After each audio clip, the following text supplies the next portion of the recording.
Assalamualaikum warahmatullahi wabarakatuh. Halo guys, welcome back to my YouTube channel.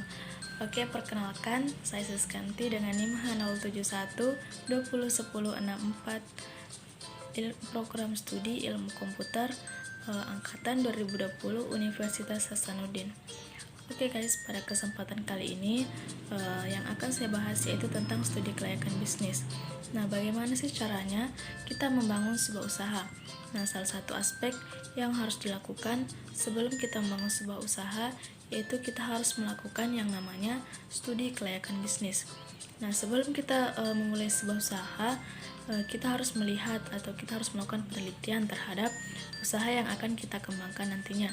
Nah, apakah usaha tersebut akan memberikan keuntungan atau malah memberikan kerugian? Setelah itu, kita juga harus melihat keuntungan yang kita dapatkan nantinya, apakah keuntungan itu cukup atau tidak. Nah, oke, pada kesempatan kali ini yang akan kami bahas yaitu analisis atau studi kelayakan bisnis tentang YouTube. Nah, konten yang akan kami buat yaitu tentang tutorial memasak. Nah, sebelum kita melakukan pembahasan secara mendalam tentang aspek-aspek apa saja yang harus diperhatikan dalam melakukan analisis studi kelayakan bisnis, saya akan menjelaskan tentang pengertian dari studi kelayakan bisnis. Jadi, studi kelayakan bisnis adalah suatu penelitian tentang layaknya atau tidak suatu bisnis atau usaha dijalankan dengan memberikan keuntungan terus-menerus. Jadi, itu pengertian dari studi kelayakan bisnis. Untuk membangun sebuah usaha itu ada beberapa pihak yang membutuhkan dan berkepentingan dengan studi kelayakan bisnis. Yang pertama yaitu pihak wirausaha atau pemilik. Nah, pihak wirausaha atau pemilik itu harus melakukan penilaian terhadap kegiatan bisnisnya, sehingga nanti bisnis yang akan mereka jalankan itu tidak mengalami kegagalan atau tidak mengalami kesulitan, sehingga semuanya itu tersusun secara teratur. Kemudian yang kedua yaitu pihak masyarakat. Nah, kita harus memperhatikan dari pihak masyarakat ini apakah konten yang nantinya akan kami buat atau kalian buat itu memberikan manfaat bagi mereka atau tidak. Jadi kita harus melihat. Kemudian kita harus melakukan analisis atau penelitian terhadap konten apa saja yang akan mereka butuhkan penelitian terhadap pihak-pihak yang berkepentingan. Kemudian ada beberapa hal yang harus dipersiapkan sebelum kita memulai bisnis seperti YouTube. Nah, YouTube ini tuh digunakan hanya sebagai media saja, media untuk melakukan sebuah bisnis. Kemudian yang harus kita persiapkan yaitu kita harus mempunyai akun Google. Kemudian kita harus membuat channel YouTube. Setelah itu kita harus membuat atau mempersiapkan video yang akan kalian upload nantinya. Jadi itu yang hal-hal yang diperlukan dalam menjalankan usaha bisnis seperti YouTube ini. Itulah tadi pengertian dari studi kelayakan bisnis serta hal-hal utama yang harus dipersiapkan lebih awal untuk memulai sebuah bisnis seperti YouTube.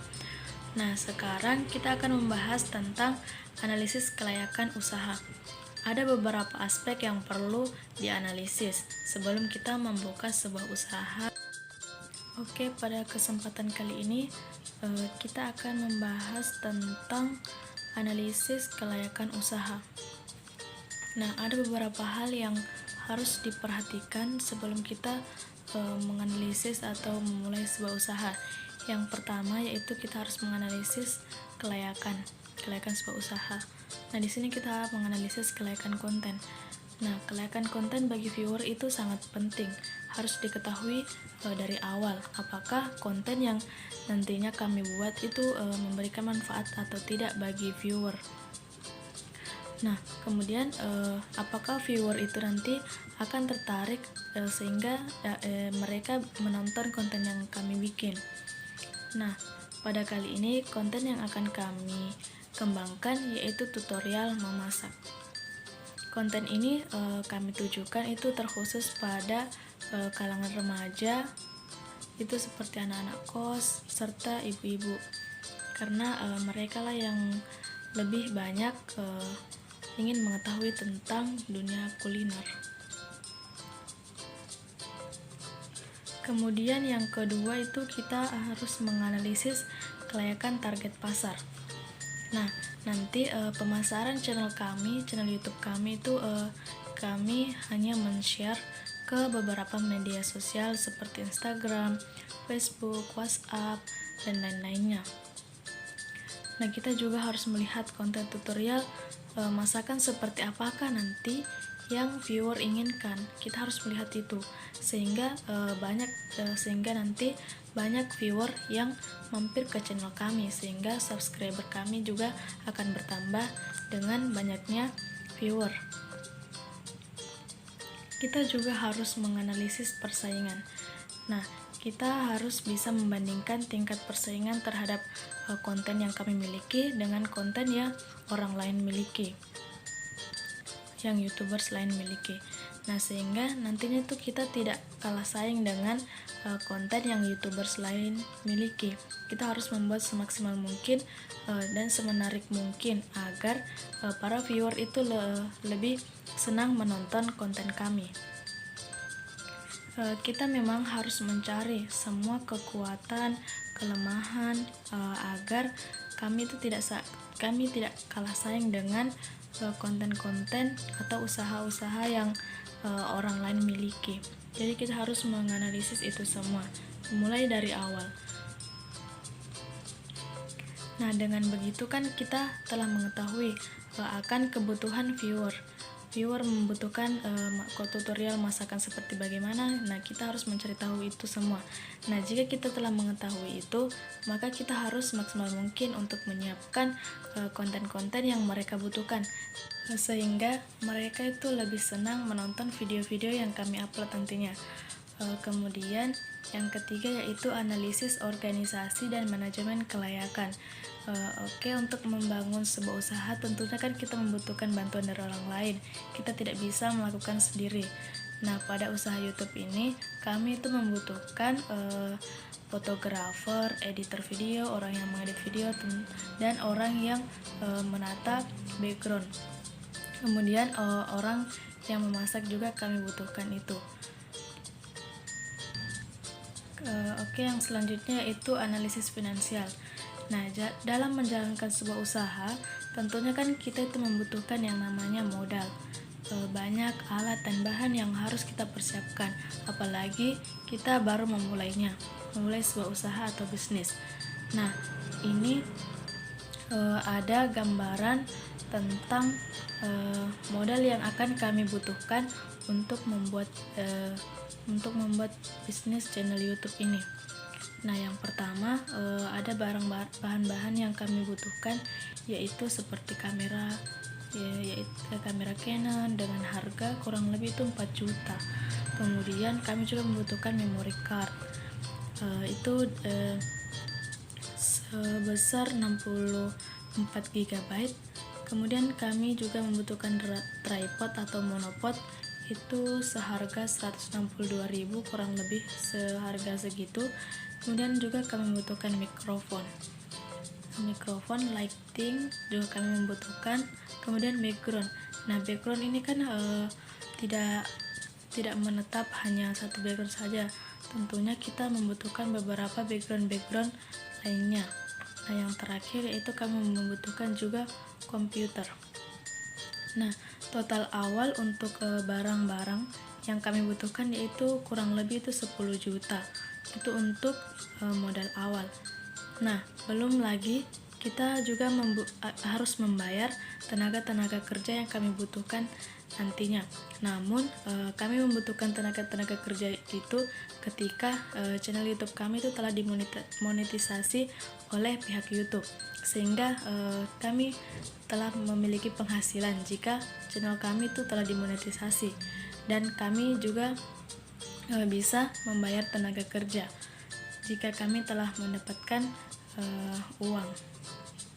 Nah, itulah tadi gambaran dari modal yang akan kami butuhkan untuk memulai sebuah usaha. Nah, yang selanjutnya itu kita harus menganalisis SWOT. Yang pertama itu strength atau kekuatan. Nah, pada konten tutorial memasak ini tuh cukup memiliki viewer yang banyak karena pastinya kan setiap orang itu yang ingin memasak kemudian tidak tahu, pasti mereka akan mencari referensi dari YouTube. Itu kekuatannya atau strength-nya. Kemudian yang kedua yaitu kelemahan.